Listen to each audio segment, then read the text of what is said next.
and welcome to the Courtenay podcast. My guest today is Dr. Nathan Jacobs, and we actually have some mutual friends who knew that we both have a history in philosophy and thought we should do a podcast. And since then, I have been following some of his podcasts, and I think he rightly strikes at the philosophical core of the destruction of our current culture, which is this battle between the realists and the nominalists. And I will let him explain. I won't go into too much detail on that, but we cover the gamut in this conversation. So, but that is really the core of it, and I think he is right to address that issue. That is very much the core of the destruction of our civilization that we are seeing. So I'm looking forward to this, and I hope you enjoy it.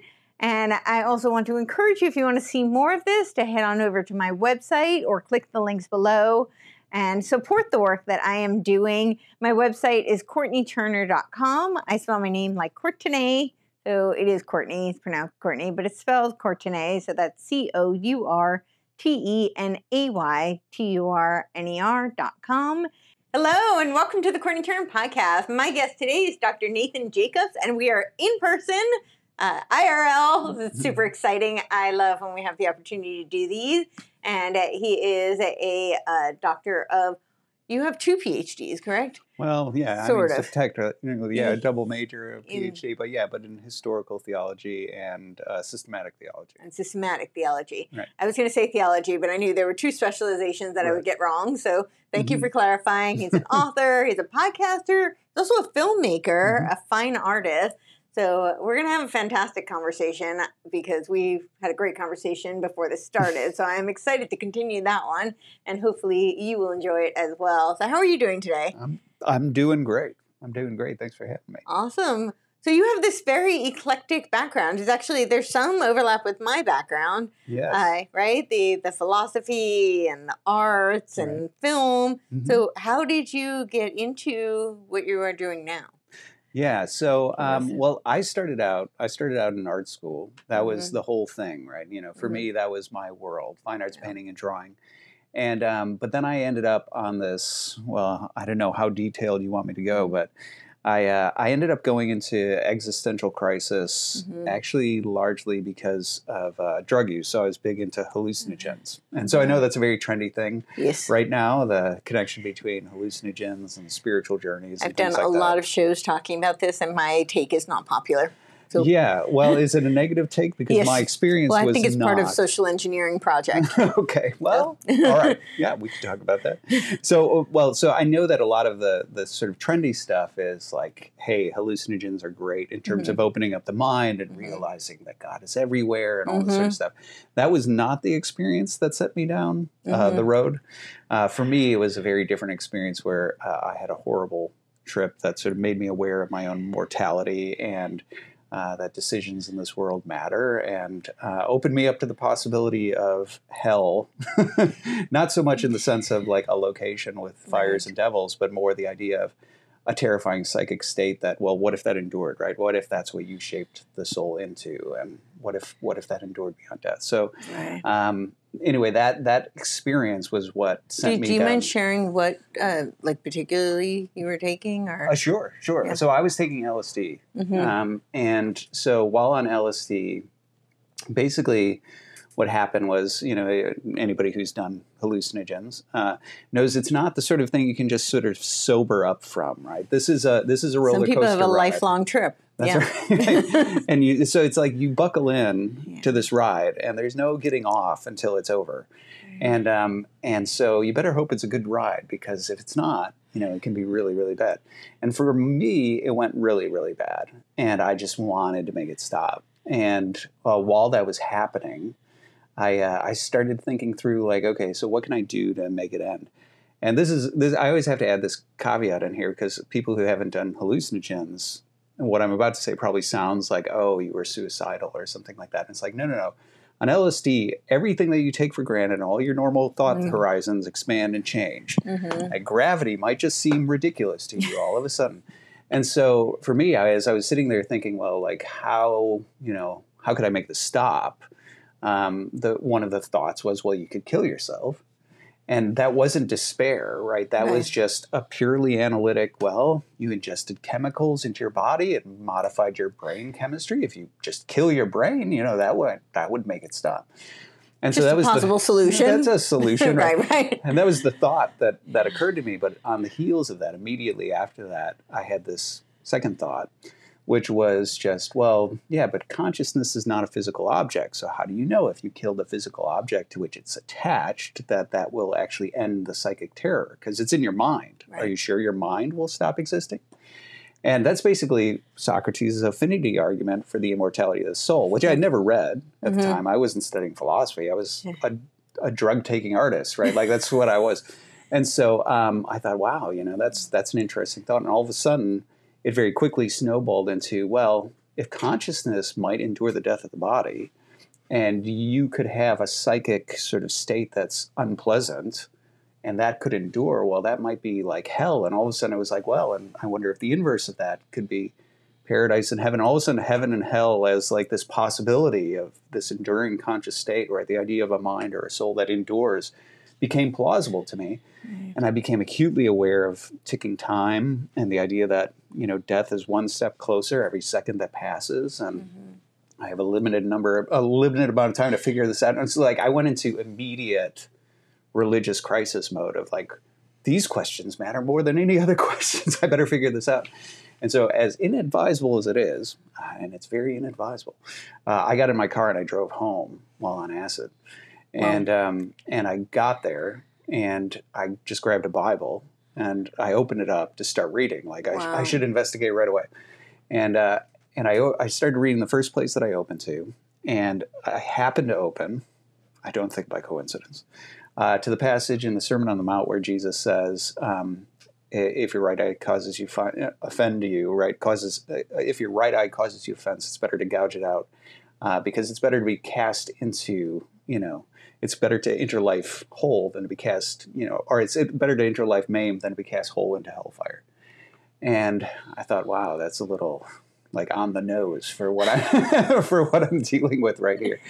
And I just I froze. Like I stared at that sentence for the next, several hours until I sobered up.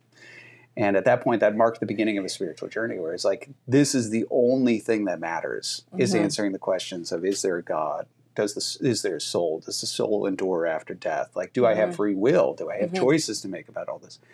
And so that's when I became obsessive about that. Now, that was, in art school, I was starting to neglect art for that, right? So I discovered, there's these, people wrote books on this. I wasn't exactly a good student or a reader at the time. And so I thought, wow, there's people wrote entire books on these questions. And so I started consuming philosophy and philosophy of religion and apologetics. There's a whole field of philosophy. The existentialists were yeah. Right. So I all of a sudden discovered this, and I'm neglecting my art in order to do that. And at some point in my third year, I just thought, I care more about this than I do about art.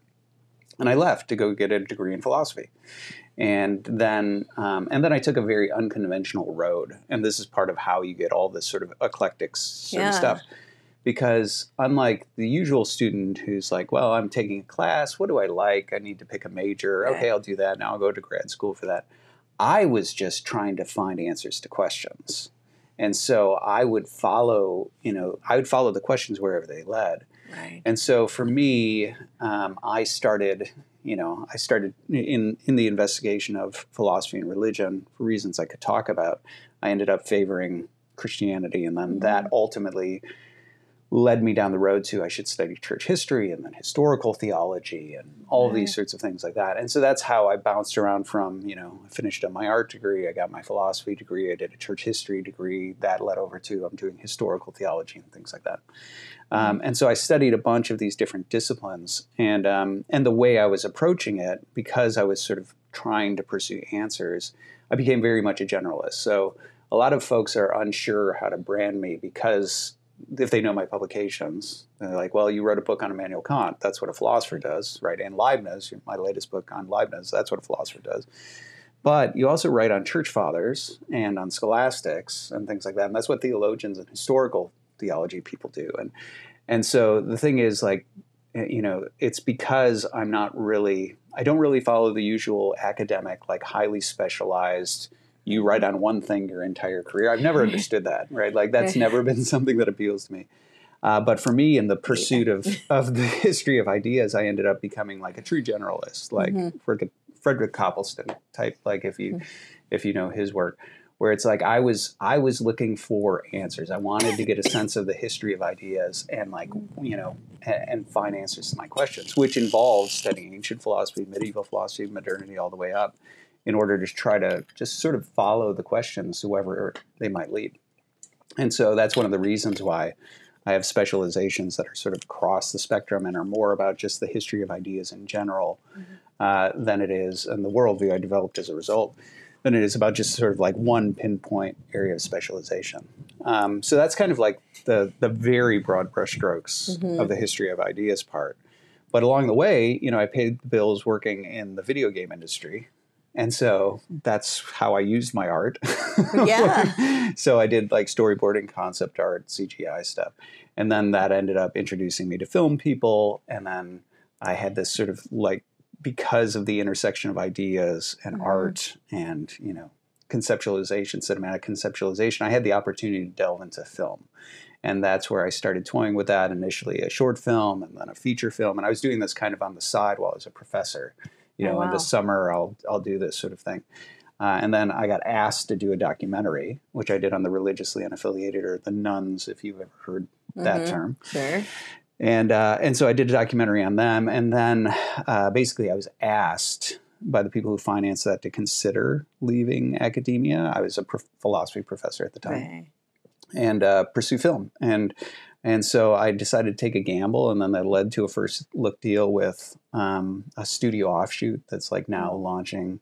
Wow. So Lionsgate and some others were involved in launching this new thing, which is it's now starting to be announced, the Wonder Project, which is an extension of, well, originally it was sort of conceived by Lionsgate and Starz and Kingdom Story Company, but it's its own entity, and it has it's now sort of an offshoot of Amazon, at least at first, and then it's supposed to go independent. But I ended up getting a first look deal with them, and you know, so now I write for film and television and have my own projects independent of that and whatever else. So that's the really broad brushstrokes of how a drug using artist ends up becoming an academic and a scholar, and also eventually a filmmaker. Yeah. So, wow. Well, I feel like that really kind of like positions you very well for a lot of what's going on right now. Yes. Yeah, right? Like, so I'm so curious your takes on all that. But before we like go too far away, I do want to address, because I was saying I actually think like the psychedelics is a huge social engineering project. So I'm curious your thoughts on that. Well, I mean, I think I do think inevitably it's pretty evident from things like, what is it? Was it the Project Stargate or whatever it was, where the government's always been interested in, to the surprise of people, right? Until now, like now nobody's surprised. Now everybody's like, yeah, of course we all know that. But there was a time where nobody would have believed you if you're like, no, they're really interested in things like mind control. They're interested in things like, astral projection and leaving your body. They're interested in remote viewing. They're interested in like their MK Ultra type stuff. They were interested in what chemicals do to people's, brains and whatever. And so I do think I don't think it's a theory anymore, right? That the government is interested in those sorts of things. And since definitely, I mean, obviously there are hallucinogens that are natural, right? If you're talking about mushrooms or something like that. But obviously things like LSD and a lot of the sort of mind-bending hallucinogen experiment stuff, there is an engineering component to that. And the government has always been very interested in what you can do with that sort of thing. So yeah. I would not be surprised to find that that there is. I'm sure there's always an organic component to that, right? Like for myself, as an artist, it was I just liked the way it opened up my horizons as an artist and the way it changed that. But I also have no doubt that there are others who are interested in it for other reasons. Sure. Well, I mean, if you look at the history of, and this will probably dovetail nicely, but you look at the history of like the ancient mystery religions, I feel like I kind of find a few very common themes. One of them is this kind of, and I just to preface this, I tend to talk about Gnosticism, like little g Gnosticism. Okay. I use it as an umbrella term. Sure. I recognize there were the, The Gnostics. the Gnostics, right? Capital G Gnostics. But I feel like there's kind of this umbrella shared worldview that we're seeing very much, I think, resurge today. But there is kind of this Gnostic idea that you are, that you can become God or that you are God. This is in all the ancient mystery religions. I see these themes.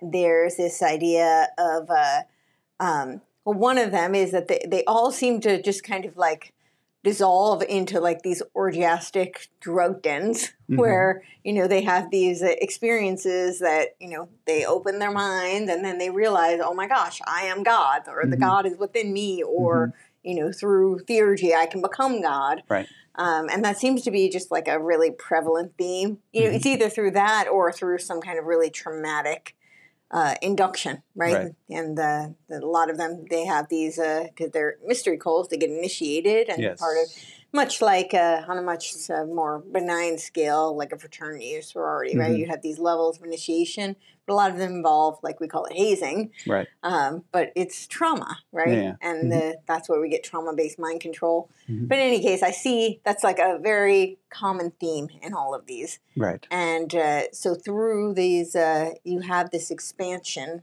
as they call it, that you now suddenly realize like everything is one. That's another theme, that there is the one, there's no differentiation, it's not you, me, we're not separate, we're all part of one. Right. And these drugs seem to be a huge part of helping people to realize this. I wish I could find it, because I've used this reference, but I can't seem to find his name. But he was a very prominent entrepreneur in Canada, and he had, I guess, what you would consider more conservative, or at least fiscally conservative type of principles. And then he did this ayahuasca trip, and suddenly decided that everything is one, and he became basically a pantheist, and he's now all in for the UN agenda. So to me, not the social engineering project is kind of to revive these ancient mystery cults, and because they're a really good conduit for creating this theosophical religion, which the UN is trying to drive into a one world religion, which I think they need in order to put us into a one world governing structure. Right, it's much easier if we're under some sort of shared worldview. Right. Yeah. Well, I do think you're right that there's what's kind of interesting about a lot of the sort of mystery cult sort of stuff is that you're right that there is this tendency to think of things like move toward this sort of monism, right? This idea that all things are one. And I actually, obviously, because I'm an Eastern Orthodox Christian, I think there's that's obviously incorrect, but but there's a sense in which a lot of these sort of truths are sort of move close to the truth, but they sort of make the wrong step. And so as an Orthodox Christian, I actually think it's true that the divine energies, right, the operative powers of God are everywhere present and filling all things and uphold things. But it's also really important that there's a distinction between you and God, and there's a distinction between me and you. And so even if we share a common nature, even if we can participate in a common God, right, the differentiation between us and the call to something, of substance, right, some sort of teleological end, that's redundant, but some sort of telos, right, some sort of end, is actually really significant. And so I think it's rather fascinating the ways in which a lot of these mind-opening experiences, a lot of it has to do with how it's interpreted.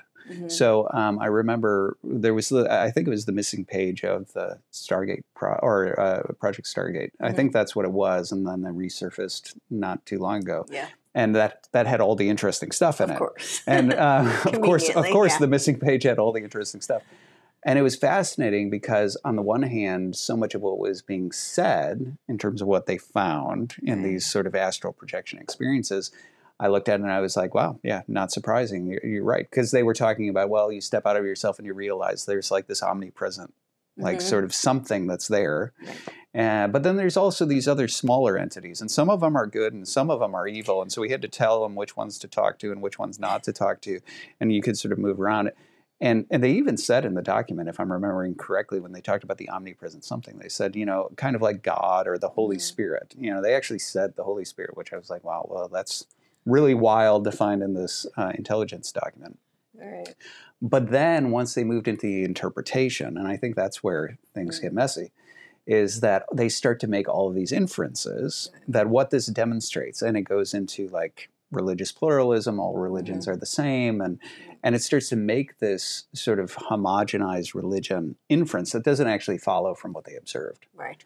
And so I think that's something that's rather one of the reasons I'm so concerned with metaphysics is that I think when you get into things like metaphysics, you're getting into the sort of fine nuance of interpreting, reality. And so, for example, if you're talking as a metaphysician and we're talking about whether we have a common nature and we come to the conclusion that we have a common nature, that can create a certain type of unity between us. But if you don't get into the concept of, well, there's also a subject underneath the nature who has it that creates difference, now you're prone to some sort of error by which we become homogenous or something like that.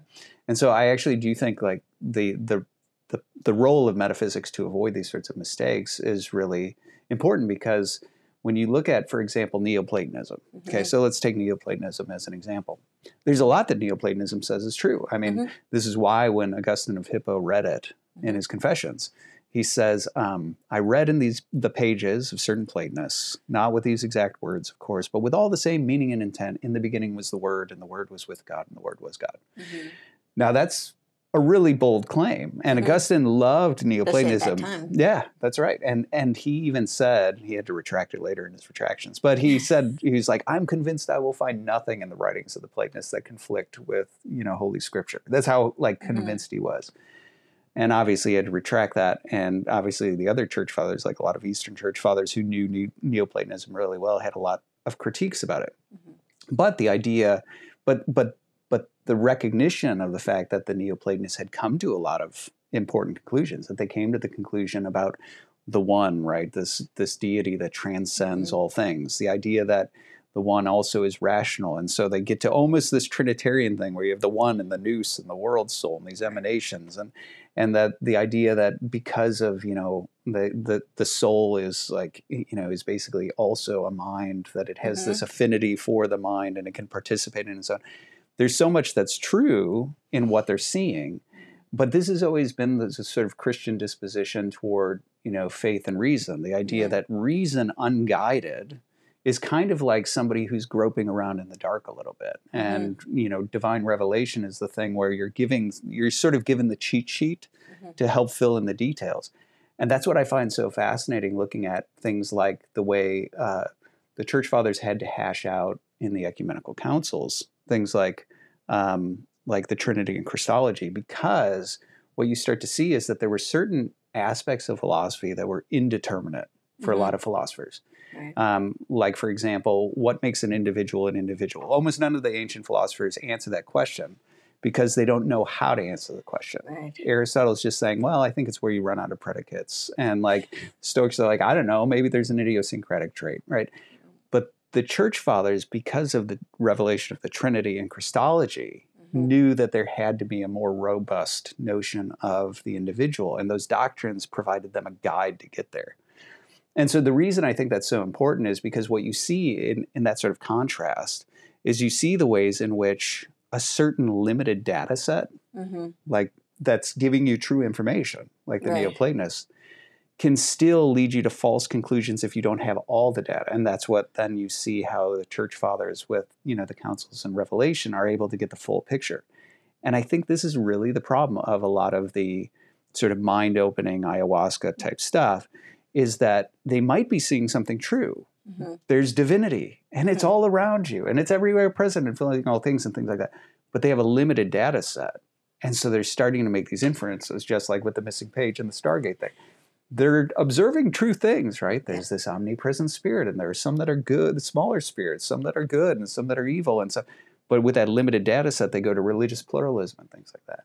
And this is where I think it's so important that you have the sort of full picture and the full data set of things like divine revelation and the guidance of the church and the church fathers and things like that, because I think you can very easily move toward the wrong conclusions, which I think is exactly what people want from the current sort of like hallucinogen driven, sort of spirituality, which can lead down exactly what you're talking about, to a sort of mystery cult type conclusion where it's like we're all one and all of the rest. So, well, and I think that that makes people easier to control. That's that's kind of didn't Huxley say that it would help them to love their servitude? Absolutely. Yeah. So that was kind of the goal there. Yeah. Absolutely. Yeah. And I think it eradicates free will, because if we're all one, then there's no, I don't have any agency. So. Yeah. Well, it's also starts to get rid of the sort of structural differences. So one of the things that I talk about a lot in my own podcast, which I've already mentioned to you previously, is that I think one of the most important questions in the history of ideas is this difference between realism and nominalism, which I don't know how many of your viewers know the distinction, but you do because you study philosophy. But this idea that we look out into the world and we see structures, genera and species and common properties, and the question is, are those structures real and are they out there, or are they mental fictions? And I'm convinced that that's the most important question, because if you get it right, you're on the way to getting everything else right. You get it wrong, you're on the way to getting everything else wrong. And the right answer is they're real, right? Structurally, those things are real. Yeah. And that's the philosophy that won the day in the ancients. It's the philosophy that the Jews saw in their own scriptures. It's the philosophy that the Christians saw, and so on. And it had always been the thing. And modernity is really an experiment where we get rid of that and we become nominalists, and we're like, no, it's all just amorphous matter, and these are all just mental constructs. Well, the thing that opens up is once you say, well, those are just mental constructs, you open up the door to, well, that means that reality is just constructed by us. And if we could just shed and become the supermen who shed those structures and realize that, we could reinvent reality however we see fit.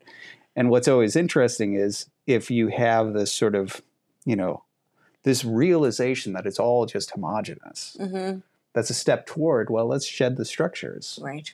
And all the differences that we see and all the structures we see, those are they're hindrances in many ways. They're not reality, right? They're hindrances that we should cast off and open ourselves up to the sorts of possibilities that, would be there if we realized that, they're just mental fictions. Right. Well, and it also puts the power in whoever is doing the naming, right? To recreate and redefine. Well, that's one of the reasons why you see in so much of the political movement, especially from the left, is it's all about language. Yeah. Because they see the control of language being the control of the person, right? So if we can grab hold of the words and we can redefine the words, we can start to change the entire structures of the game, because it is just a game after all. All these structures are just invented. That's postmodernism. That's right. In a nutshell. Yeah. That's Derrida, right. Yeah. And I think that's always been the thing that for all the wisdom of the founding fathers and things like that in terms of their political principles, I think the Achilles heel was that they never saw coming postmodernity. They actually thought you would always have honest brokers looking at texts and applying the rules, and if we write it clearly and use the right words, obviously. That's going to create strong boundary lines. Wow, I don't think of them as that naive. No? No. Okay. I definitely don't. I think a lot of what they were doing, I just look at the history of what they were coming from, right? And it's coming on the heels of the French Revolution and the Jacobins and the infiltration of the Illuminati, which George Washington and Jefferson actually warned us about, right? They used, I think I have them over there, but the proofs of a conspiracy by John Robeson. That was Washington's warning to the American populace, and Jefferson used Code of the Illuminati. I think that they, and of course, the tyranny of the crown. And so I think that they were, I do think that they had, the Declaration of Independence was very much inspired by we started to talk about this before, the Scottish common sense realists. So Yes, it was that's this right. idea that there were some, actual grounded truths. Right. Yes. But it was also, and this is interesting just in light of the current conversation, that was grounded in some sort of a Christian metaphysic. Right. So it wasn't, Yes. they believed in freedom of religion. They weren't all Christians. So, I have that argument with people. It's a Christian nation. It was always a Christian nation. Not really true, but it was grounded in Judeo-Christian metaphysics. Right. So that's true, and that's very valid. And they believed that there were some things that were just, evidently true, Yes. that they're, you can know, that Right. you do have access to know. But I don't see them as I think that they had a very kind of intrinsic knowledge of human nature being flawed, being very easily corruptible. Yes. And that was why everything was structured, with these are our inalienable rights. Yes. This document is solely to protect those that were endowed by our creator, right? Whatever vision of creator you believe, but there's a creator. Right. He endowed us with these rights, and that everything else is to limit the government. That's right. Yeah. So I'm actually, I know there's a lot of argument about like restoring the Constitution. I'm really focused on the Bill of Rights, and the principles of the Declaration of Independence. I actually think some of the later amendments that are not in concordance with, even the Bill of Rights. So it kind of went. And it's gotten, now they've all just been trampled on. I mean, I don't want to say completely, but we've strayed very far from those founding principles. What are your thoughts on that? No. So I think, this is where I don't think they were naive about the corruptness of human nature. Yeah. And I think you're actually quite right that they did have a very clear sort of, I wouldn't necessarily say it was a fully fleshed out metaphysic, right? Because they didn't think, it wasn't as if because obviously certain people who believed in natural rights, like John Locke, were nominalists. And I think that's absurd. I don't think you can be a nominalist and believe in natural rights. Right. But nonetheless, there were obviously diversity of metaphysics at work amongst them. But so I don't think they were naive in that sense. And I do think they very clearly intended a certain sort of set of commitments. So, for example, natural rights versus positivist rights. The idea of, the question of whether do you have rights that are just part of the fabric of reality, or are these, like Thomas Hobbes, are these governmental fictions that we can give and take away? Well, clearly, very clearly in the documents, they're trying to, you mentioned, inalienable rights, right? So clearly that, even the Ninth Amendment, I think it's the Ninth Amendment, this is a very rough sort of paraphrase, but it basically says, like, the people have certain rights that are not here enumerated, and they retain those rights. I mean, that's the whole point of the amendment. Well, why only somebody who believes in a natural view of rights could say that? Because if you're a positivist like Hobbes, you only have enumerated rights. Right. You have a right if the government says you do. You don't have it if we take it away, right? And clearly they were opposed to that. And obviously, they also wanted to insist that God was in some ways connected. Now, of course, people want to dispute whether were they all Christians or were some deists or whatever. But I think in many ways, I would think on that score, what I think is they were sort of rational religionists, is what I would say. And so this is sort of an Immanuel Kant thing, not to say that they were Kantians, but Kant is sort of one of the ways Kant talks about it is he talks about these concentric circles. And this idea that somehow, when you say the word God, you're referring to something that we all know what we're talking about. We're talking about the greatest possible being who has these certain attributes. The deists agree on that. The Jews agree on that. The Muslims agree on that. The Christians agree on that. But then when you get into questions, and that's like one circle, but then you get into these other orbs of, well, yes, but did he talk to Moses? And some would say yes, and some would say no. And does he have a son who was incarnate? Well, some would say yes, and some would. But because all of them agree on that core part, we can talk about God, and we agree that God exists, and we agree that he's the originator of the cosmos, and we agree that he's the basis, like the grounding of rights and, the order of nature and things like that. And so I think that's sort of the conception that you have in the sense of, it's not to say that they're favoring Christianity or Judaism or something. They're favoring that, like, we all agree on at least this core thing that overlaps. Now, what I identified as the Achilles heel, what I think is the Achilles heel, and I'll be curious to hear what you say about this, because I haven't spoken to publicly about this, but it's something I really believe, is when I looked at some of the early founding like constitutions, right? And I don't know how many people have read like the constitutions before the Constitution, right? You know, but I mean, like, and when you look at state to state, like, it's really wild how different they are. I mean, some of them are positively Old Testament, right? You know, and then you get to this. Well, we've got to unify, right? Like, we have to have this sort of unity here. And so that's where you get the disputes over, like, well, what do we require or not require of somebody who's going to be involved in government? And one of the questions that comes up in those early discussions that I find sort of pivotal, and I wish it had gone a different way, was that they asked the question of, like, could an atheist hold office? And some people are saying, well, obviously no, because the entire foundation of what we're talking about presumes God, and presumes God is the basis for structures of nature and natural rights, and presumes from that, you know, all the things that how on earth could you actually have an atheist, like, let an atheist like hold office? And obviously it came down, like, we don't have it. Like, we have all these sort of trappings that would seem to indicate that you would have to be a theist of some kind. You know, you have to, like, swear to uphold the Constitution, right? Like, you, like, a lot of the structures that are there, the Bible, right? Put your hand, right? And it's like, and yet we don't have it as a disqualifying, like, we don't have any sort of, like, legal basis to say, well, this person can't even run because they couldn't hold office because they're an atheist, right?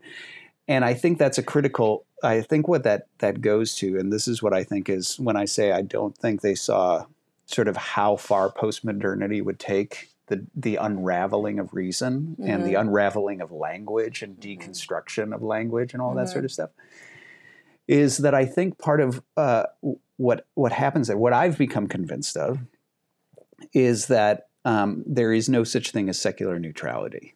And I would agree with that. Well, actually, secular humanism was declared as a religion by the Supreme Court. Oh, was it? And it led to the Aspen Institute changing their name, because it was originally Aspen Institute of Secular Humanism. Really? Yeah. Okay.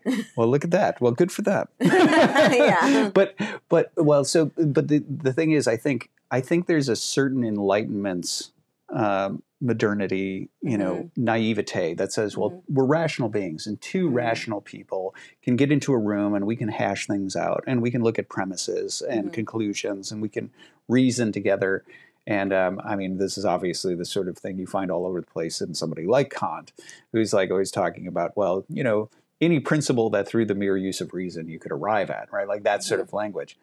And I think you see some of that lingering, you know, Enlightenment optimism in some of the, not to say that they didn't think you needed to be a moral people. Obviously, the founding fathers are like, this is for moral people, right?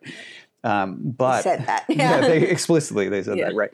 But I think one of the things that they, you know, that they didn't see was just how far, when a culture starts to stray from God and from Christianity, and the vapor of Christianity starts to wear off like it is right now, how much, like, no amount of precise language is safe, right? Every word can be redefined. We can lie as much as we want and be as dishonest as we want about how we read things and about how we interpret things and how we define words. And we can engage in language games where we just sort of, like, it's a full power struggle. And basically, like, the documents don't mean anything anymore because it's just a full power struggle. I think that's the sort of thing that was not really fully anticipated.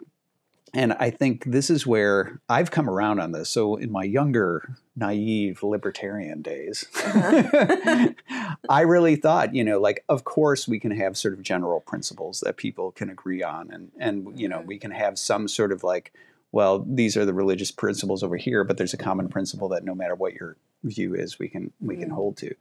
But I think we're starting to see that, you know, that doesn't really work. That once the worldview is sort of untethered and really follows through to its logical postmodern conclusion, nothing's safe. So, for example, 10 years ago, I think everyone would have said, like, well, obviously, hacking apart a child's, you know, sex organs is child abuse. And everybody, literally everybody, would have said, like, yeah, obviously. I mean, you don't need to be a Christian to think that, right? Like No. everybody would have said that. Well, now not so much anymore. Now, you know, the redefining of terms means like, well, life-affirming care and, you know, we don't know what a woman is and it's actually gender identity and all those sorts of things. Like, I think what we've seen is like once those restraints are removed and once the fumes of Christianity wear off, and now you have really just sort of two reasonable people in a discussion, there is no set of words or set of abstract principles that can ground them. A government has to be actually grounded in a worldview. Like worldview is indispensable to it. And so I think this is, and this is where what I'd say is, I think you're absolutely right that there is a worldview underneath the founding principles. I think the problem is it's not enshrined that only people with that worldview can govern. And that's what makes it, like, it's crazy to me that you could have a positivist on the Supreme Court. Like, your job is to read the Constitution, which is predicated on a natural view of rights and opposed to a positivist view of rights. So that's the thing where I'm going, like, that's where, like, that realization of how far we've come is the thing that really sort of dismantled my belief, my naive libertarian belief that you could have abstract principles that would hold without a grounding worldview demand, you know, that in some ways says, like, you have to at least believe these things in order to be part of this, you know, governmental structure because it's predicated on those sorts of things. Right. I'm very torn. Okay. I'm very torn. Yeah, I'm very torn because, so, I mean, you had prefaced all of that by saying you're talking specifically about atheism. Yeah. I found atheism, I'm not saying they don't exist, but I don't really think of atheists as actually being non-religious. Okay. I know that sounds very contradictory, just based on the name, right? Sure. Which I think is intentional. And I think it's part of why they've been used as the boogeyman, really just smuggle in, you know, pantheism, Luciferianism. And again, I'm not saying there aren't atheists. Sure. But but in order to be an atheist, you have to operate on a assumption of faith because there's there's you can argue whether it's equal evidence, but there's ample evidence on both sides, right? You can make a case that there's ample evidence that there is a God, there is a supreme being, there's a creator. There's also a lot we don't know where you can't actually prove, right? Like I can't touch him, I can't see him, I don't have, you know, but inherent, just like intrinsic in, you know, believing in God is that you believe. You take this leap of faith, right? But the atheists do the same thing. And so, okay, I don't know for sure, but I'm going to decide that I believe there is no God. And I know that a lot of them might argue with me on this, but it requires a tremendous amount of faith to say I'm an atheist. I'm going to discard all of this other evidence, and I'm going to say I believe this instead. So I would just say that, you know, as a foundational, you know, because if you're that kind of discredits their whole belief system because they claim to be grounded in pure empirical, you know, they argue they're scientists and it's all about rational, you know, empirical kind of.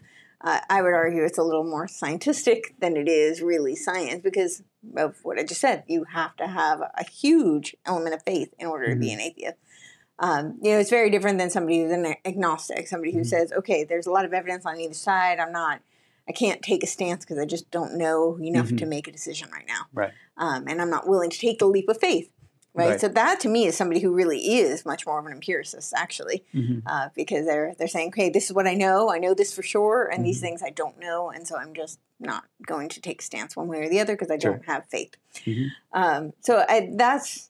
And I know that doesn't sound like it's necessarily relevant, but it is because now we're talking about can somebody who doesn't believe, like somebody who doesn't have religion be, and I don't know that anybody doesn't have religion.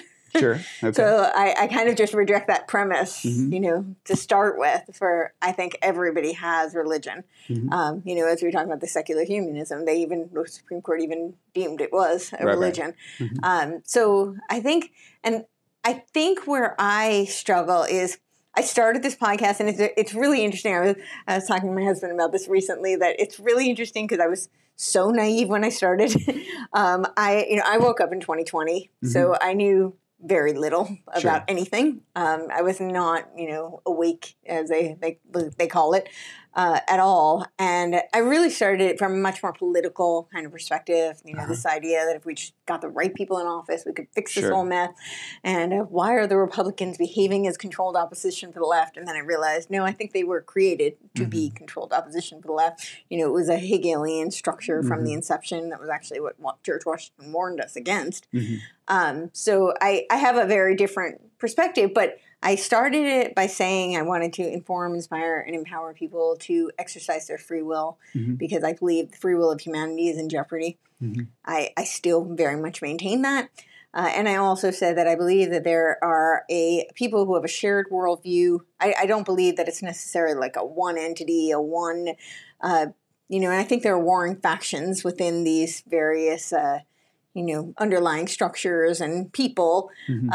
But ultimately, they do have kind of a shared worldview that leads to this kind of, they want to create a neo-feudal, transhuman kind of a world, we're possibly post-human, where we're all like, we have no free will and we're all siloed in a metaverse that, through a noosphere. And ironically, or not so ironically, but, interestingly enough, because I knew very little at the time, that's really the trajectory I've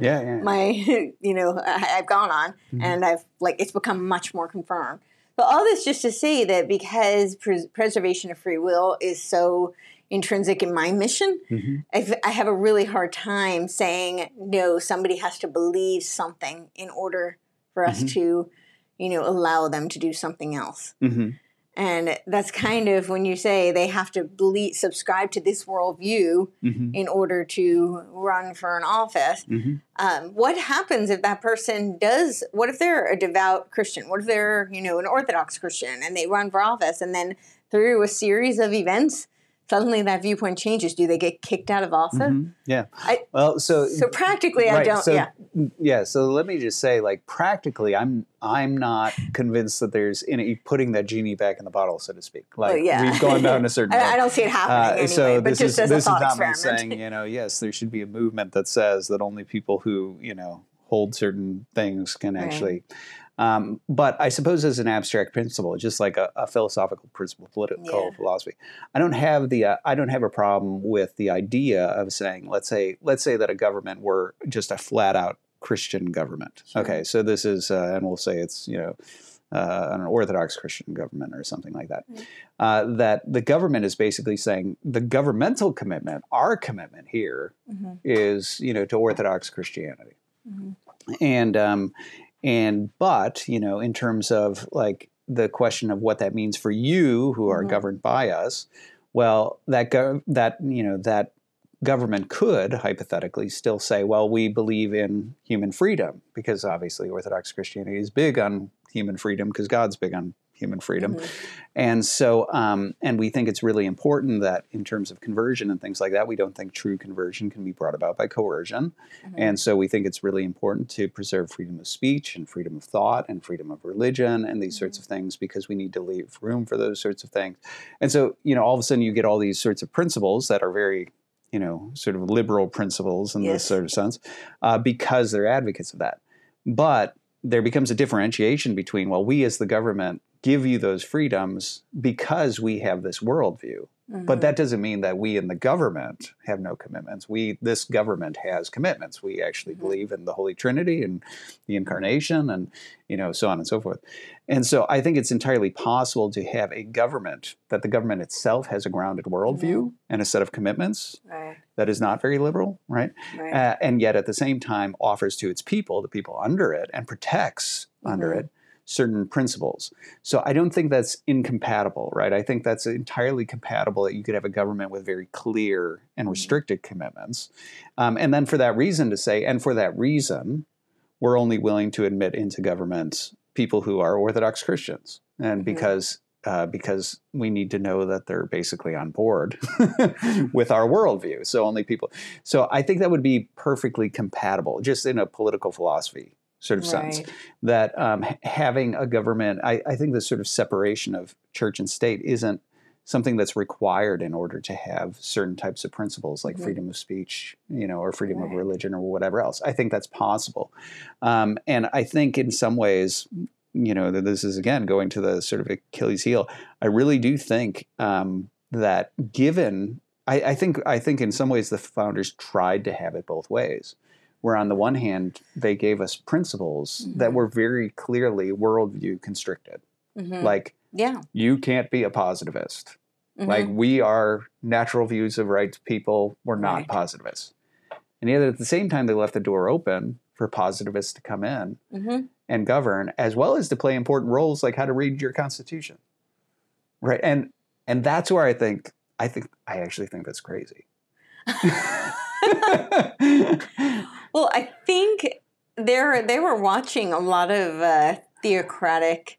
I mean, they were leaving, a very dogmatic, theocratic society, right? And where they had no freedom of religion. And that's right. I think part of freedom of religion is it is freedom of agency, freedom of consciousness, and freedom of thought.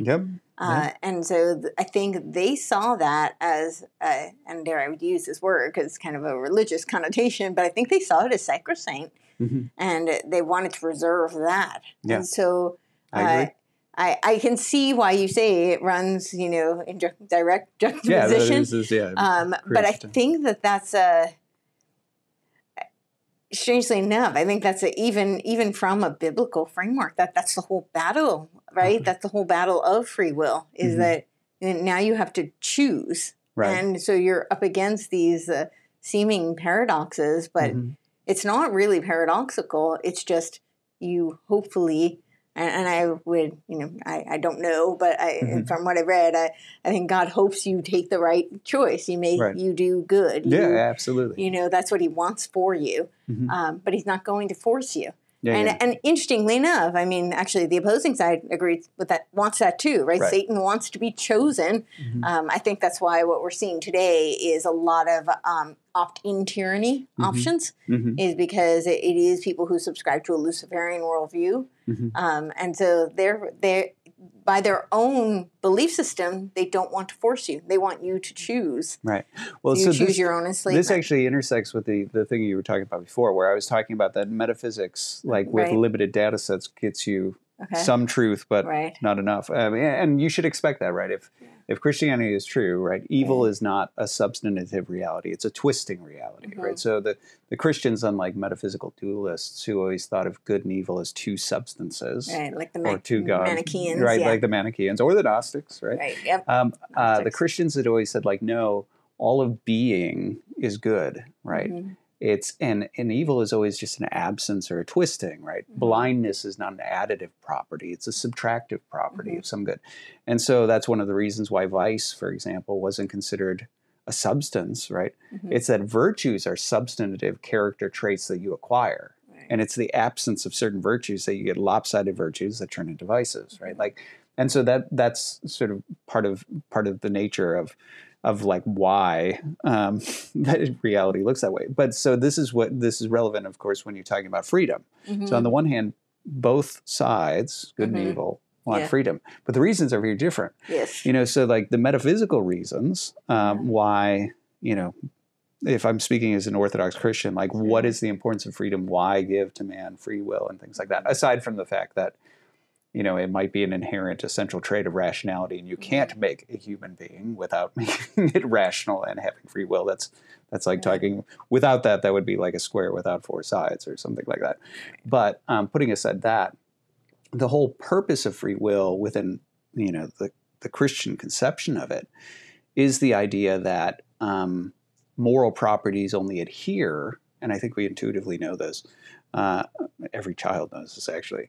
Like, they only adhere when you have knowledge of what you ought to do and the ability to do it or not do it, right? So that's why the moment we come out of the womb, if we're found doing something wrong, assuming we don't lie, we've been caught red-handed, we only have one of two choices, right? I didn't know, or I couldn't help it. right? And those are your only two defenses. And as you get older and more mature, it gets more complicated, but it's still, I didn't know or I couldn't help it, right? Like that's the only defense. But that's also tells you that like knowledge of what you ought to do and the ability to do or not do is an essential trait of moral property. That's why plants aren't moral beings. That's why dogs aren't moral beings. But you and I are moral beings because we have knowledge and ability, right? You know, reason and free will. And the reason that's important is because, at least in the Eastern, I'll speak from the Eastern Church Fathers' perspective, and this comes out very clearly in the Arian dispute, and I've published on this quite a bit, but it becomes really apparent that the way the Church Fathers understand, what they understand a creature to be is something that's developmental, something that was a possible thing, and then becomes a real thing, and then it moves, like it grows and matures into a fully formed thing. Like that process is what makes it a creature. And that's what differentiates it from God. Now, the thing is, because moral properties adhere through knowledge and freedom, that means that not even God can create a virtuous creature. So in the Eastern Church Fathers, they really conceive of how they differentiate. You know, in Genesis, God talks about, let us make man in our own image and according to our own likeness. And then he makes man in his own image, and he doesn't repeat likeness. And the way the Eastern Church Fathers interpret that is, that's because God couldn't create a creature who is virtuous, because virtue, that process of forming virtue requires knowledge and freedom. So he can create a being in his own image who's rational and free, but the being has to actually identify the good and freely embrace it to become virtuous, and that's the likeness part. And so self-determination is essential to what God wants us to be. Right? This is the importance of freedom, is the idea that you can't become what God wants you to be without self-determination. And so that's why it's important for you to be persuaded of the good through reason. That's why free speech and, you know, free dialogue and, you know, freedom of religion, why that's all really important, so that you are actually free to engage on the intellectual level. It's why choice and non-coercion is essential to true virtue and becoming the thing that you're supposed to be. But the interesting contrast, you talked about, well, you know, Luciferian Satanist types, you know, like they also advocate free will, but they advocate freedom as an end in itself. And that's the key difference, right? The idea is that like the good and some forms of existentialism go in this route too. I think existentialism, Gnosticism, and except Marxism. in a Kierkegaardian, like little Christian existentialism form, but it's kind of warped. I've got my own issues with Kierkegaard, but you know, but I wrote my college thesis on the existentialist. So, oh, did you? Yeah. Okay, yes, okay. So I'm in your territory here. So that's, but I do think that the thing is that they treat existentialists as well as, you know, sort of Luciferians, they treat freedom as an end in itself. That merely self-determining is a good. Yes. And in this sense, and this is where, in some ways, this is also part of the rationale of the Superman, right? So a sort of Nietzschean thing is the entire idea that I come to realize I've been restrained by all these sorts of like cultural things and religion and whatever. Right. And so you're trapped. And so what is the act of freedom that's so important there? Well, just casting off the restraints, right? So if social constraints or religious constraints or, you know, whatever it might be, restraints of conscience or, you know, inhibitions, casting those off, it treats freedom as a good in itself, as an end in itself. Right. And that's the key difference. Whereas, like for the theist, its will to power is also kind of like a virtue through sin type of. That's right. Yeah. Because it's the good, right? Freedom is the good. Self-determination is the good, regardless of the target. Right. And so, the more free, the better. And of course, that means the more transgressive, the better, because they recognize these sort of social constraints. Whereas for God, it's instrumental. Right. The purpose of freedom is that you recognize the good and move into it and become virtuous. And so this is the contrast between one group that is leaning into reality and saying reality is your friend. Right. Identify the good in the structure of reality and become. I mean, the way I like one of the things that I think we underappreciate about freedom is how weird it is. Right. Like bees never sit there and say, what am I? Right. Why do I have these wings? And why do I have this stinger? How ought I to live? And then abstract it and then proceed to make a decision about whether to be that or not. Right. But we do that. Yes. And that's very weird. That's like nothing else in nature does that. Yes. And yet that is the mark of what God wants. He wants you to structurally recognize the good and what he's calling you to and choose it. Right. But when you make freedom an end in itself, freedom void of, and this is the privative part, right? Where what is it that you're removing to get the evil, right? What is the privation? Well, the privation is the removal of reason to discern the good structure of reality and just freedom by itself. And now you have vice. Right. There's so many places I want to go, but before we go too far away from this, I think such an important distinction because when you look at a lot of the New Agers, right, they talk a lot about freedom. And so I've had this argument with people, like an example would be someone like Barbara Marx Hubbard, who's always talking about freedom, radical freedom, and she was a disciple of Teilhard de Chardin. And he talks about creating this noosphere as a way to embrace radical freedom. Right. But of course, it ends up in the omega points, the singularity, where free will is essentially eradicated. Right. I've had people push back on me on this. I don't know how else to interpret it, really honestly. I have read, maybe not as much as somebody who's a scholar in that field, but I've read it enough that I can't interpret it any other way. Right. But they all use this term freedom. Buckminster Fuller, they all of them do. And now, like the new thought leaders, a lot of them too, but they're talking about it as an end. Right. And so this is a really important distinction. And I think it's a really hard one for people to wrap their head around because they see the word, right? It's kind of like just a really recent example. I've been fighting this school choice stuff. And, they hear the word choice and they think, oh, I have freedom. But, government choice is never a choice, right? It's like whatever the government funds, it runs. And you're going to have some strings attached there. So that's not... You already have choice, right? You have a God-given right to educate your children as you see fit. Sure. But they get hung up on the word.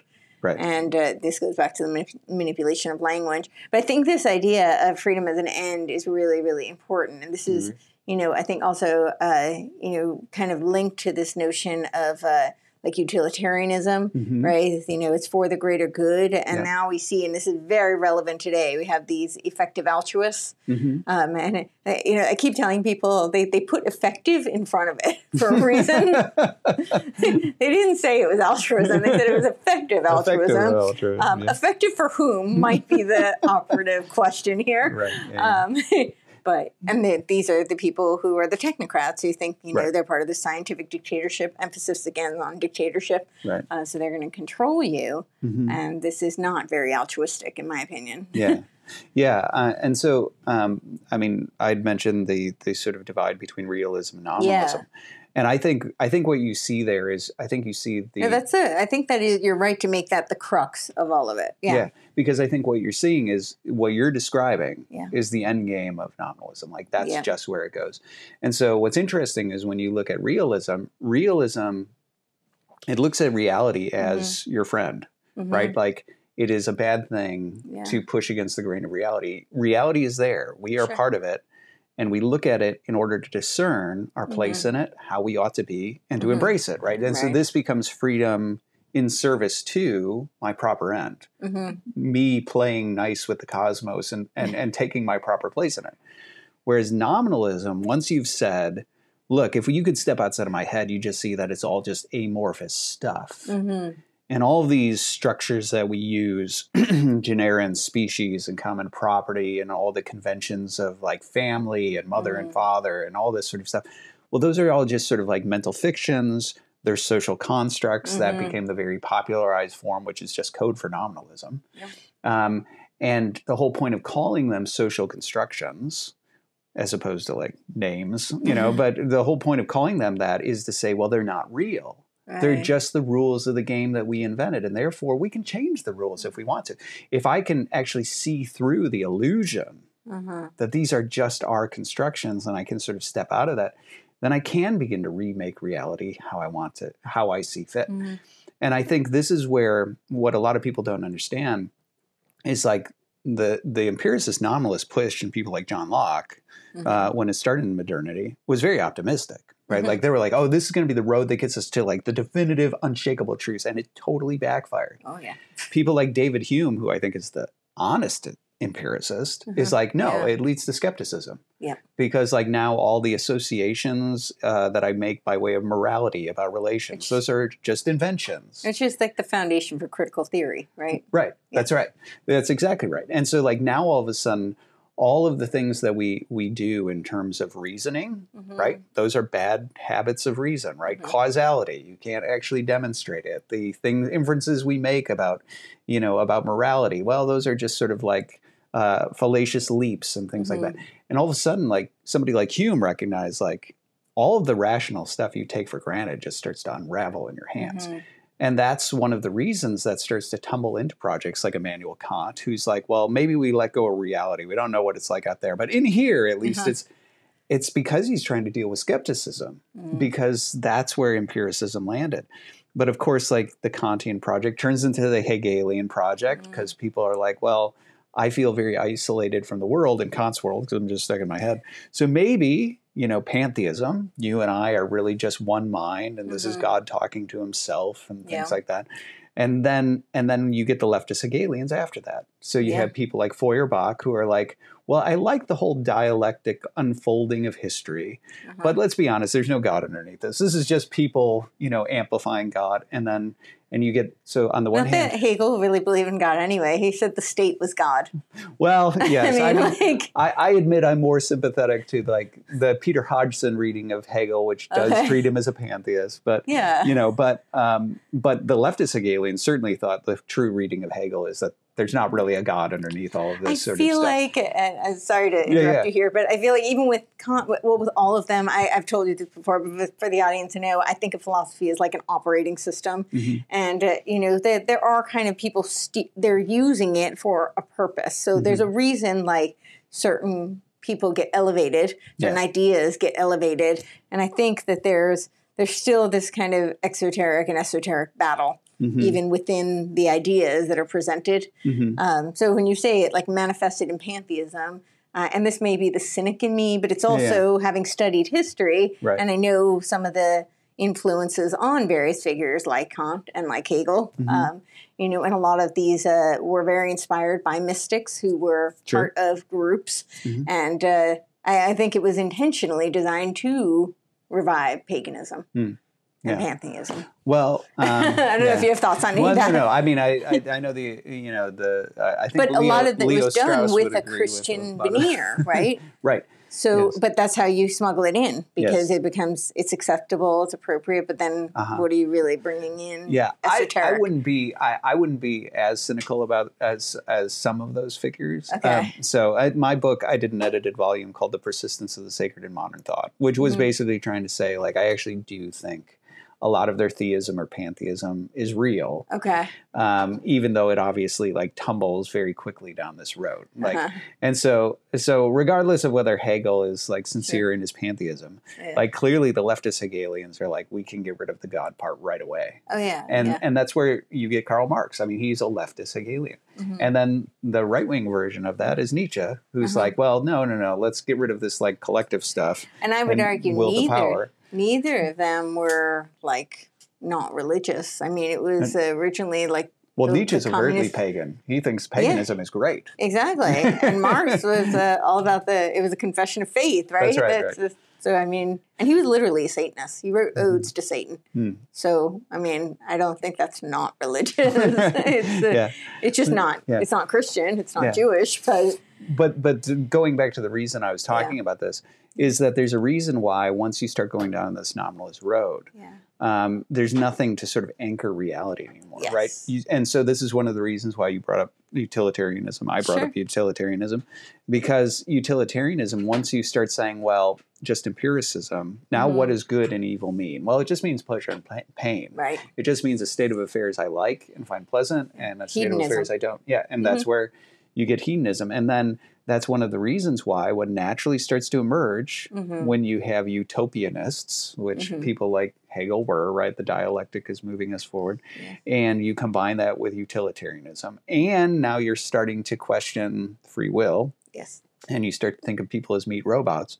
Then the natural place you go is, Well, sociology, let's study humanity in order to reverse engineer humanity so that we can manipulate them toward the proper ends.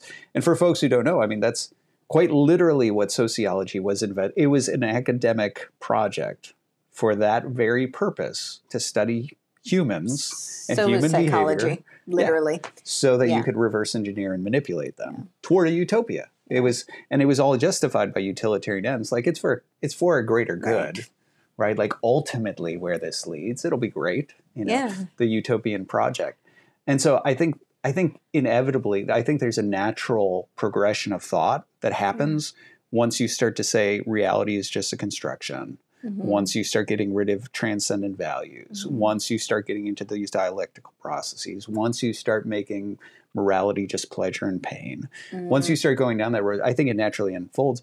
And then I think that's where the sort of transhumanism stuff that you mentioned is a natural outgrowth, because at some point what you start to realize is, as odd as people may have found trans to be, and I think a lot of people, when they first encountered like the transgender stuff, they were so perplexed by it because it seemed so obvious to them, probably because they had realist instincts, to say like, well, I think reality just is a certain way. And I don't think if you just sort of like cut me up and like rename stuff and give me hormones that I actually am different. Like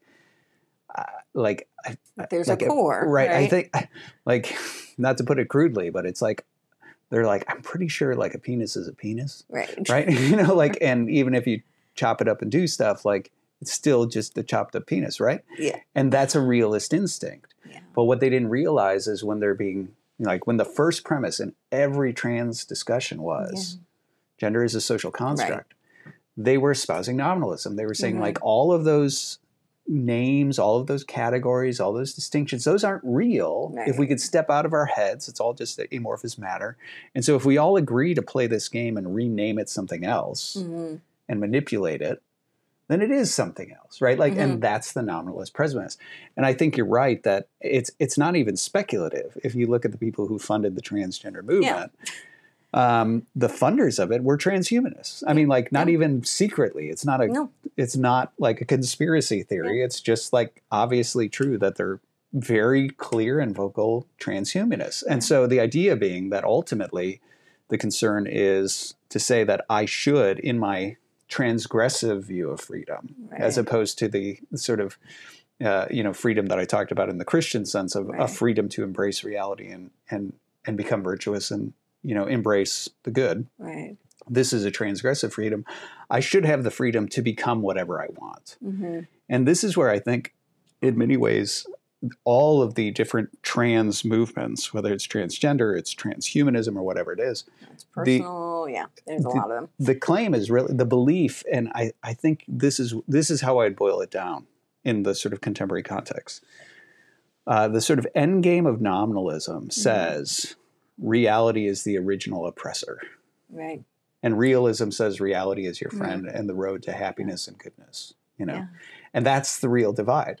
Yeah. Because the nominalist approach that says like there are no structures, and so all of the social, all of these structures that my mind tells me and society tells me and religion tells me, these are just oppressive restrictions on my freedom. Right.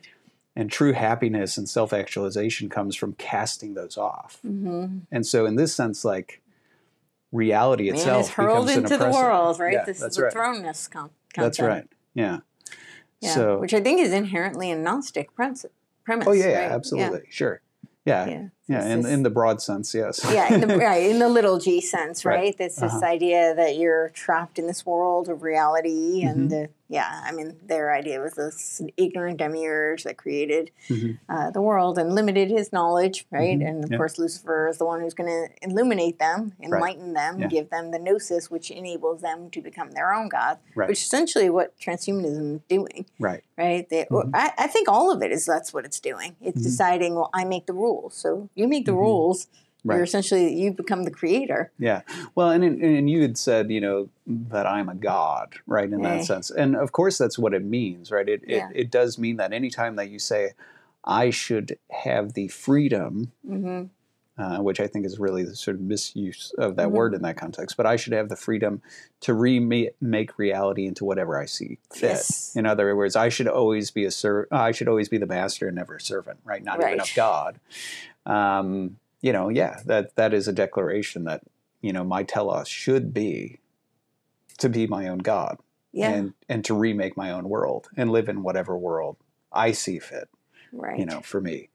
But I think what we ultimately see, I think what you see in all of these sort of like mental health crises and all the different things that people are going, what's going on right now? Right. I think all you're seeing is that reality doesn't play nice because you actually are part of it, right? Like you actually aren't God. Right. And so when you decide to remake reality in your own image into whatever you want, it actually doesn't play nice with that.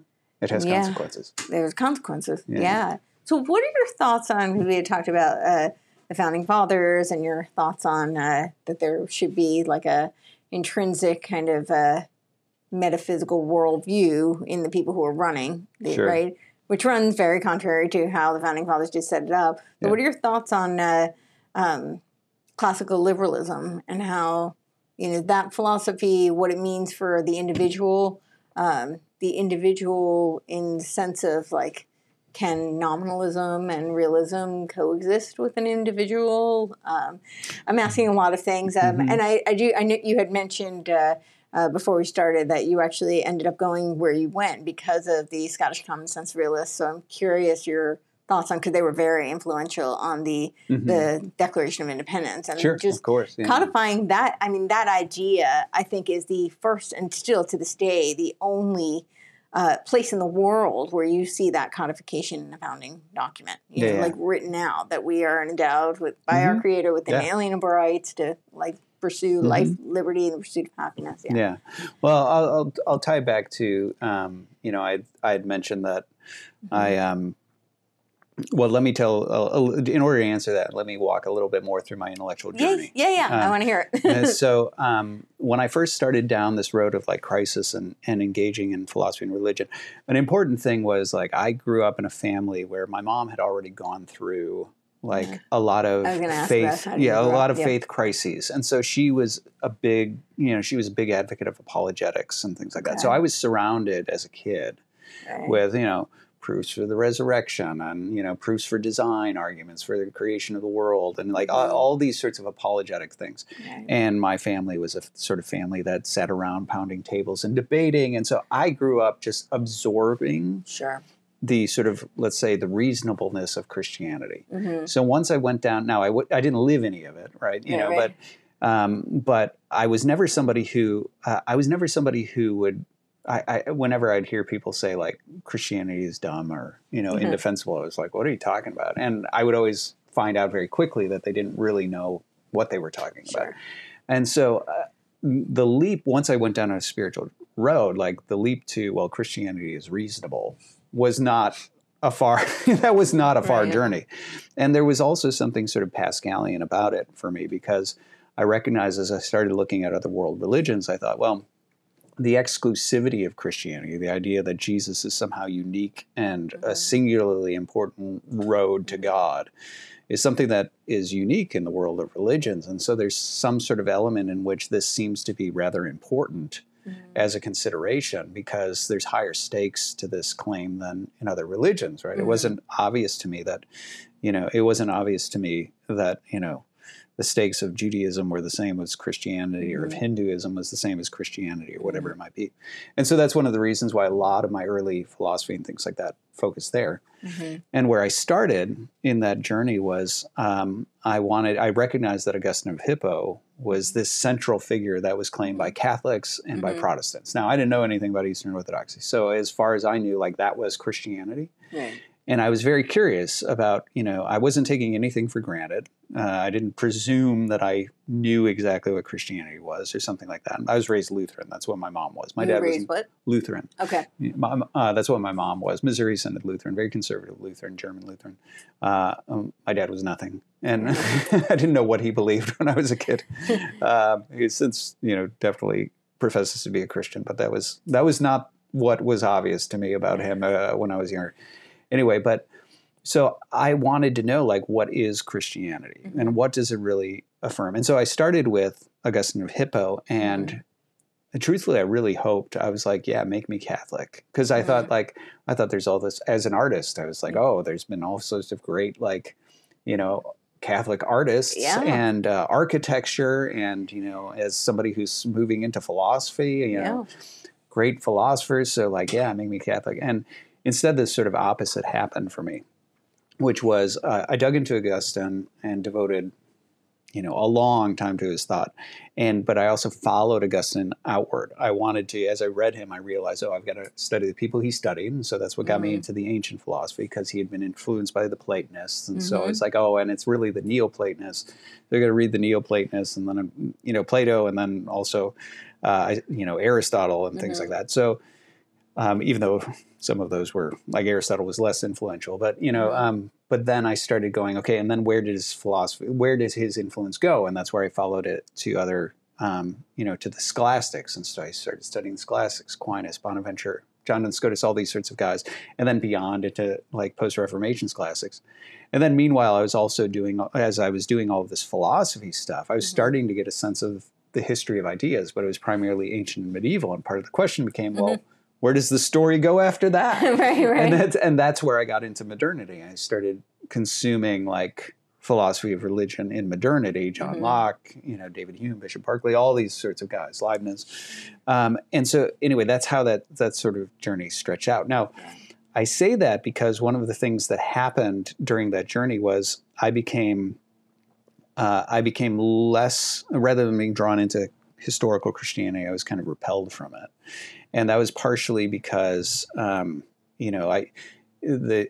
grew sympathetic to a German, sort of like a German narrative that you've probably come across, since it's in figures like Hegel, which is, that they basically looked at it and they essentially said, well, like there was this sort of Jewish religion, and then like the Christians came in and they were pagans, and they sort of created this syncretistic new thing that was like a philosophical God with some of this Jewish, book and, all this sort of stuff. And because of the sort of nature of the way God was conceived in a lot of doctrines of immutability and simplicity and the sort of divine transcendence and things like that, what I saw in the scholastics actually resonated with that, where I was like, it seems like they know that they need to make God personal and eminent and, active, but they're so committed to certain philosophical principles that that's really hard to do. Right. And so that became a very palatable and plausible narrative to me. And so over time, what happened was, even though I was still convinced that there was some significance to Jesus and some significance to Christianity, there's some power in this thing, that had changed the world. Even though I was still convinced of that, I wasn't convinced that it was uncorrupted, right? And so I went down this whole road of essentially embracing, like, becoming a heretic, pretty much, and a lot of that was following my very sort of contemporary sensibilities of empiricism and nominalism. So I actually embraced full board, like I became an empiricist nominalist. I loved John Locke. I like embraced the very people that I critique now. Okay. And I went down this road. You brought up the Greek atomists sometime before we were, we were here. And Democritus. Yes, that's right. And I ended up in my master's thesis, I started moving toward basically a form of what's called process philosophy, right? And so this was developed largely by Harvard mathematicians, and people like Charles Hartshorne were my favorite writers, but Alfred North Whitehead is the sort of most notable founder. Yeah. And what I was doing was I was essentially, with my empiricism and my atomism and even materialism and all this sort of stuff, I was moving toward a more scientific, Christianity that was basically process philosophy, and was a full-blown rejection of classical sort of or historical Christianity as I knew it, right? Because I only knew this Latin tradition.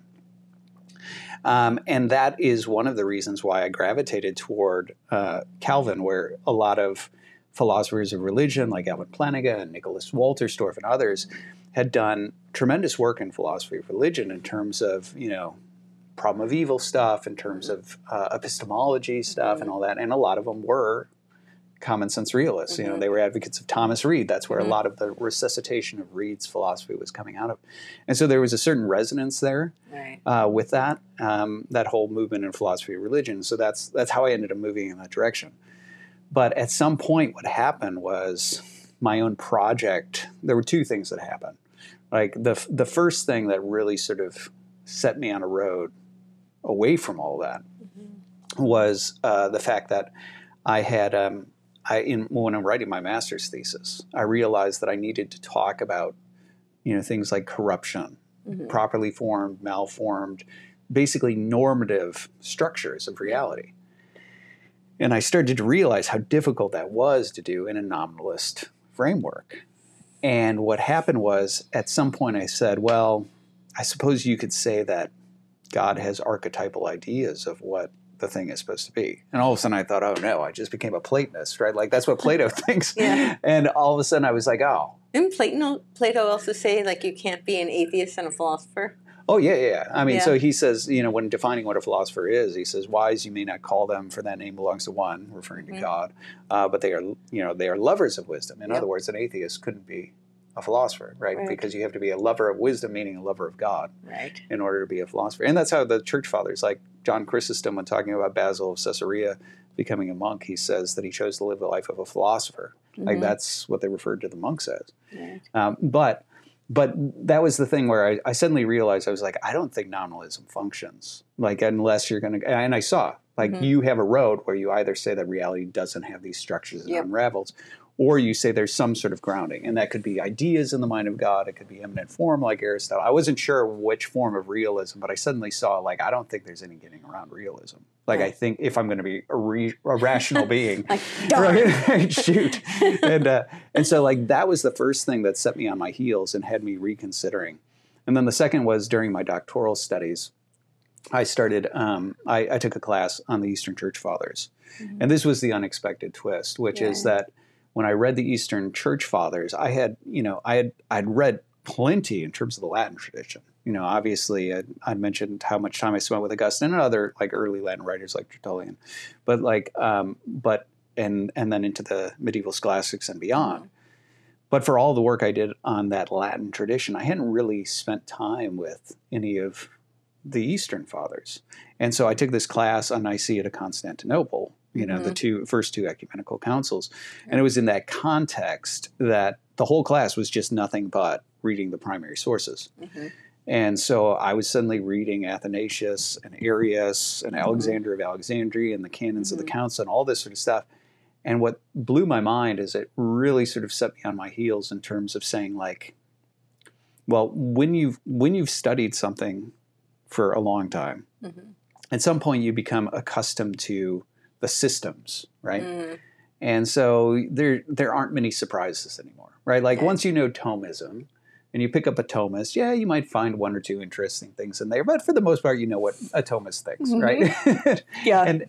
And it had been a long time since I had read theological writers where I said, I don't know what I'm looking at. And with the Eastern Fathers, that's what I was saying. I was saying, there's something happening in these texts that's different than all of the Latin stuff that I've read.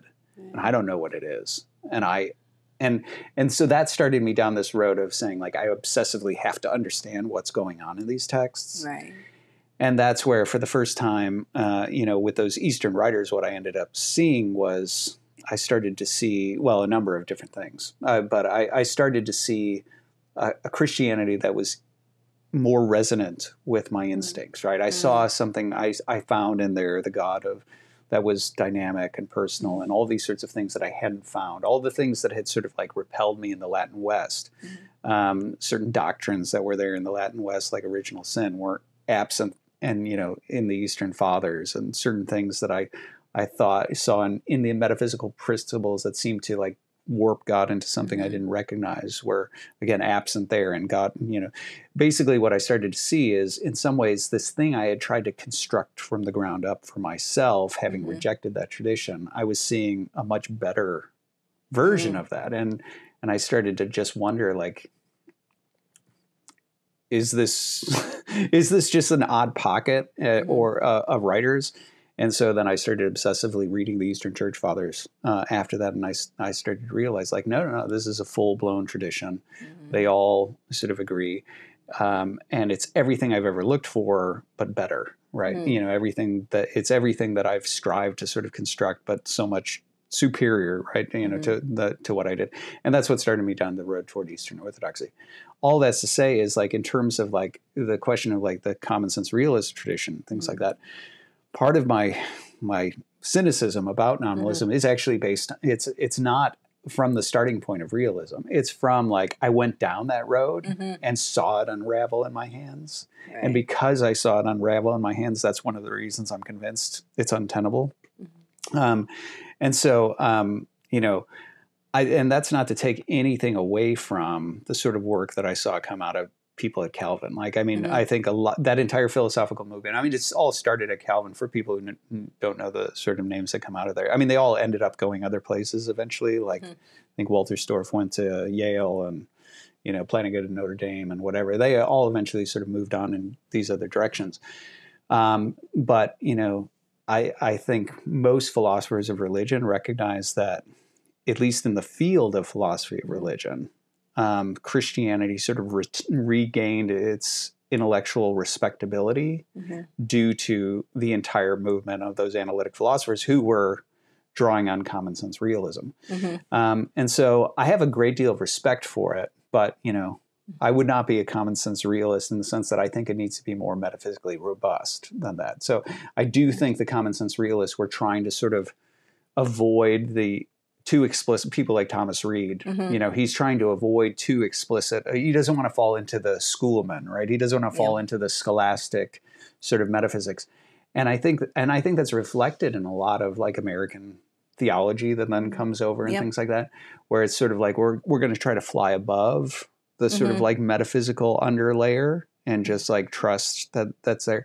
But I think, my honest assessment is that I really think what happens when people try to avoid metaphysics is you still end up doing metaphysics. You just do it in a sloppy way.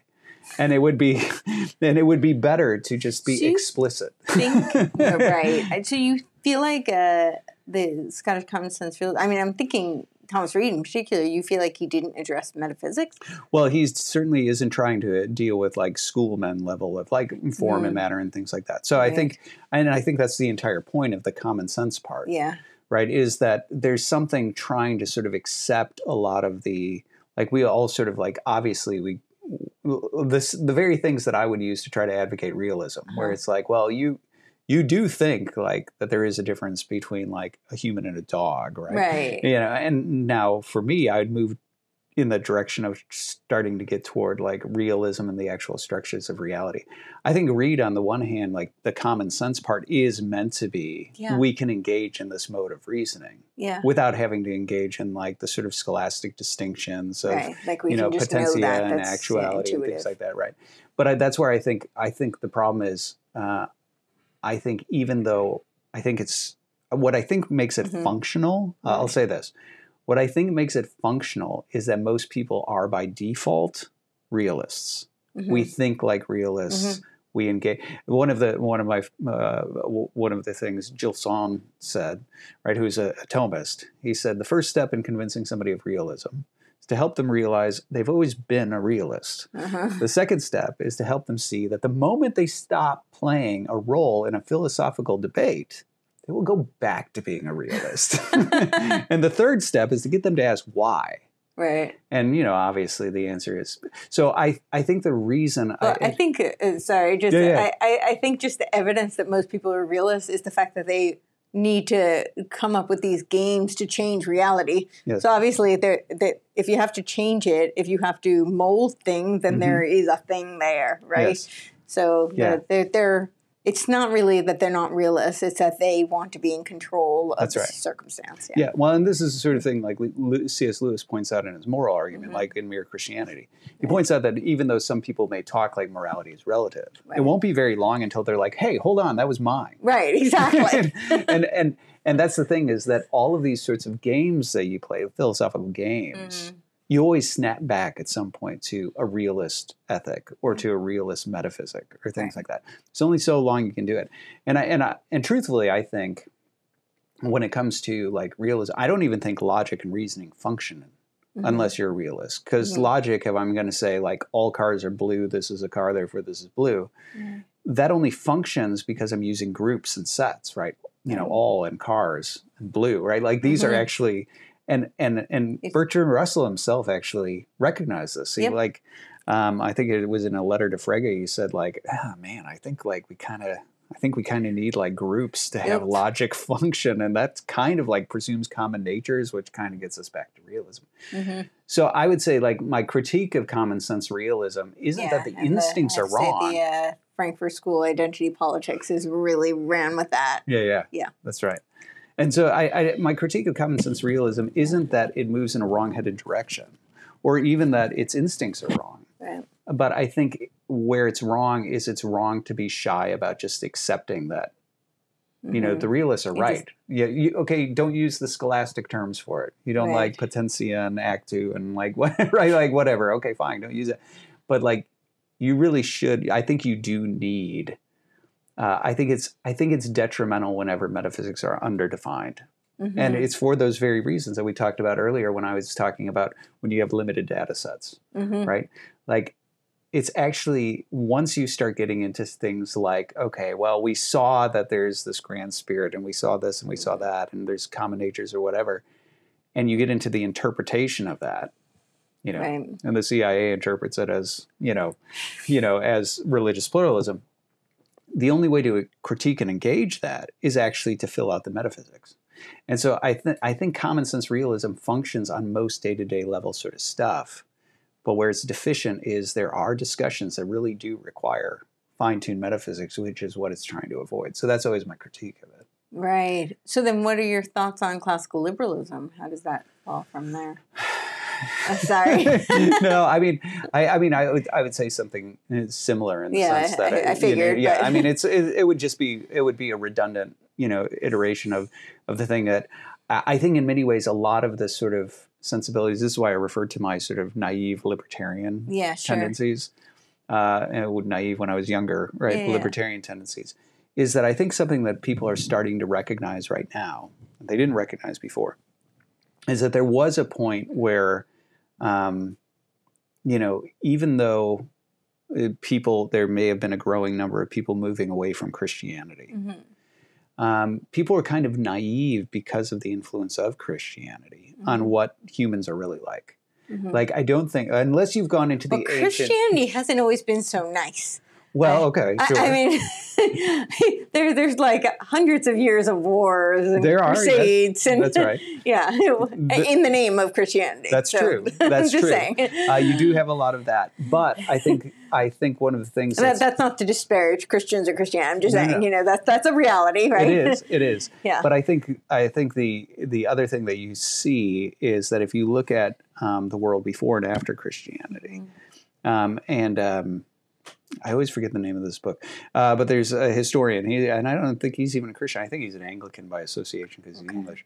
But he basically he had looked at sort of like sort of sociologically at the you know humanities sort of before and after the dawn of Christianity, and realized like he had expected like I mean people are just sort of innately good, and he realized like wow.